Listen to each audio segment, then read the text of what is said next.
ఇంకోటి చెప్తున్నా, మా అసోసియేషన్ ఓపెన్ చేసినప్పుడు పైన అదేదో ఒకటి వేస్తారు బుక్లో, నాకు అది తెలియదండి, పైన ఒక 10 మంది పేరు గౌరవమా ఏదో ఒకటి, దాంట్లో స్టార్టింగ్ రమాప్రభ పేరు కూడా వేశారు. అప్పుడు రమాప్రభ షిఫ్ట్ అవ్వాల. ఎప్పుడు రమాప్రభ ఇక్కడ షిఫ్ట్ అయిందో నిన్న పెళ్ళాడిన తర్వాత అక్కడ నేమ్ తీసేశారు. ఎందుకంటే వీళ్ళందరికంటే నేను అక్కడ గొప్ప మెద్రాసులో. ఇప్పుడు ఇక్కడ నన్ను గొప్ప చేస్తే వీళ్ళు తక్కువైపోతారు చరిత్రకి. ఇది ఉంది కదా, ఇది ఉంటే మొత్తం దేశం ఉన్నట్టు అనుకుంటారు పాపం వాళ్ళు పిచ్చోళ్ళు. ఆయన అనుకుంటే కాలు కింద జారి పడితే కూడా చచ్చిపోతాము, ఒక చిన్న దురద వస్తే చచ్చిపోతాము, ఒక చిన్న మునికి గుట్టుకుంటే సెప్టికే చచ్చిపోతాం. మీకు అర్థమైందా చెప్పడం? వాళ్ళు ఇంత చిన్న పరికరానికే మన ప్రాణాలు పోతే కోట్లుంటే పోయినా అనుకొని ఇట్లంత మనుషుల్ని ఒక ప్రాణాన్ని ఒక ఉసురు పోసుకున్నట్టు ప్రతి వాళ్ళని అవాయిడ్ చేసేసి గిల్టీ కాంప్లెక్స్ ఫేసులు కూడా చూసారా? ప్లసెంట్గా ఉండే ముఖాలంతా రఫ్గా తయారైపోయింది, కోపంగా తయారైపోయింది. ఎవరు ప్లసెంట్గా ఉన్నారండి? ఎవరు నవ్వుతూ ఉన్నారు? ఎందుకు ప్లసెంట్గా లేరు? అది చూశానండి ఆ చిన్న బాబు ఎన్టీఆర్ బాబు దగ్గర ఈ మధ్య. ఏంటి ఎంత ఫిలాసఫీ మాట్లాడుతున్నాడు, అంత చిన్న వయసులో అంత జ్ఞానం ఎలా వచ్చేసింది? ఎంత దెబ్బ తగిలినా కూడా వయసుకు వచ్చే అనుభవం కాదండి అది, వచ్చే మెచ్యూర్డ్ కాదు అది. అది ఓన్లీ జన్మలో వచ్చింది అది, అది జన్మలో వచ్చింది అది, అది జన్మ ఉంటేనే వస్తుంది అది. ఏమో నాకు తెలిసినంతవరకు, మిగతా వాళ్ళది నాకు వద్దండి, అనవసరం. నాకు చూడాలని కూడా అనిపించదండి. భక్తిగా ఉన్నవాళ్ళు ఏం మారారో చూస్తున్నా, తపస్సు చేసిన వాళ్ళు ఏం మారారో చూసా. బట్ ఇతను మామూలు పిల్లాడు, జోకులు వేసుకుంటూ సెట్లో ఉన్నారు.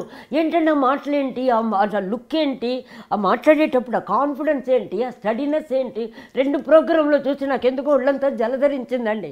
బాబా ఇదేంటి, ఇది గిఫ్ట్, తను హ్యాపీగా ఉండాలి, బాగుండాలి, అమ్మ ఎచ్చోళ్ళు చాలని ఇంత చిన్న వయసులో.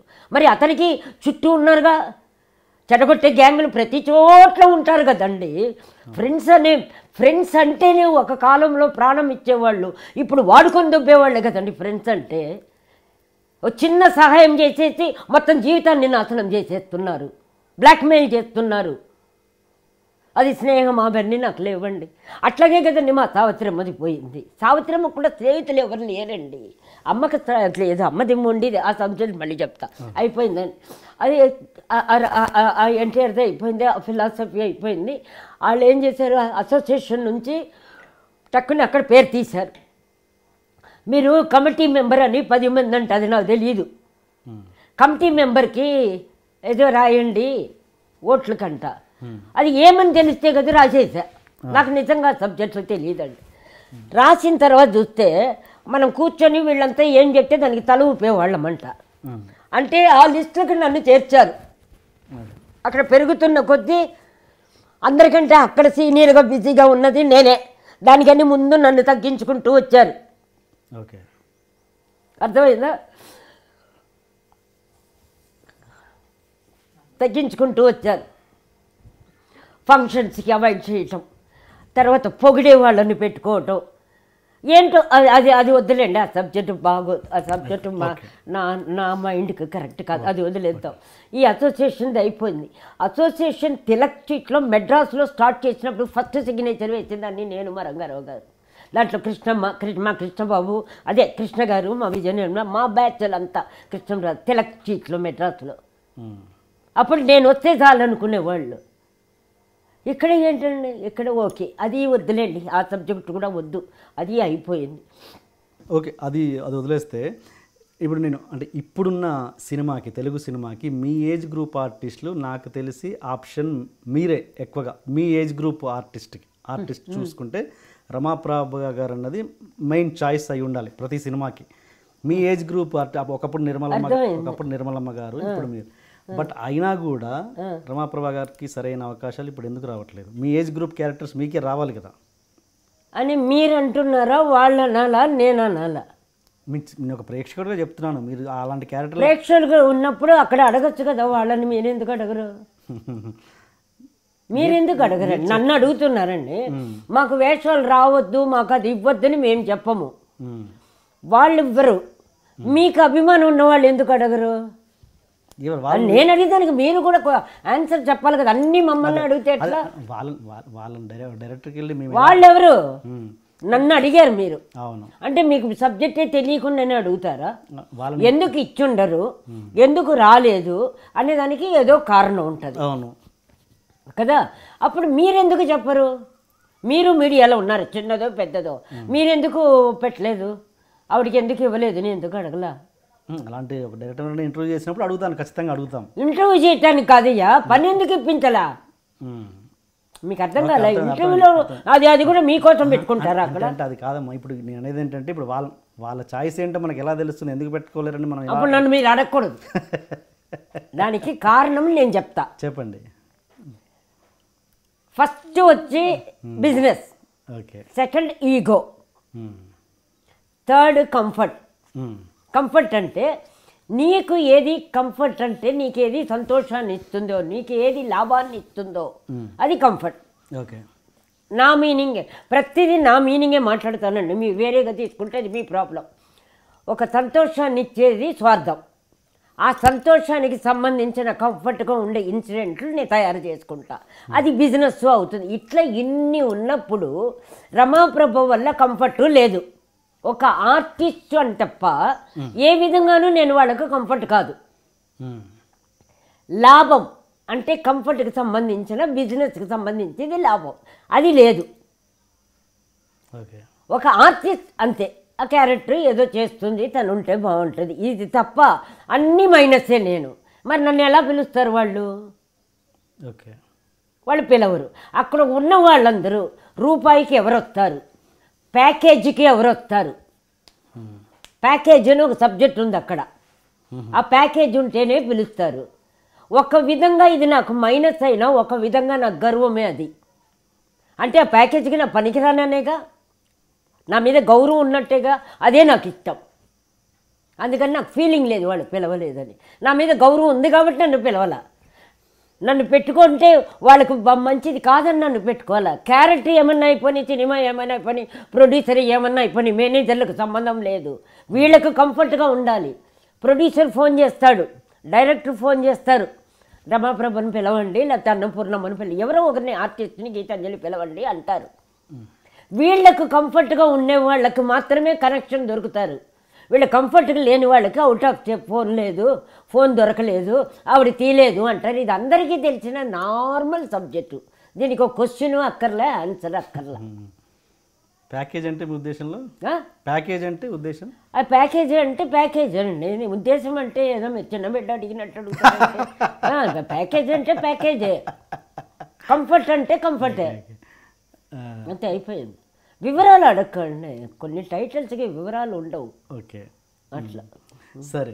అంటే నేను అనేది, ఇప్పుడు మీరు ఏదైతే సినిమాలో యాక్ట్ చేస్తున్నారో డైరెక్టర్ చెప్పినట్టుగా, డైరెక్టర్ కోరుకున్న విధంగా మీరు యాక్ట్ చేస్తారా, లేకపోతే మీరు సొంత ఆలోచన? అక్కడ సొంతం అనే ఉండదండి, అన్ని క్యారెక్టర్లు వేసాం కాబట్టి మన మైండ్, మన మెచ్యూర్డ్ మన బాడీలోనే ఉంటుంది అది.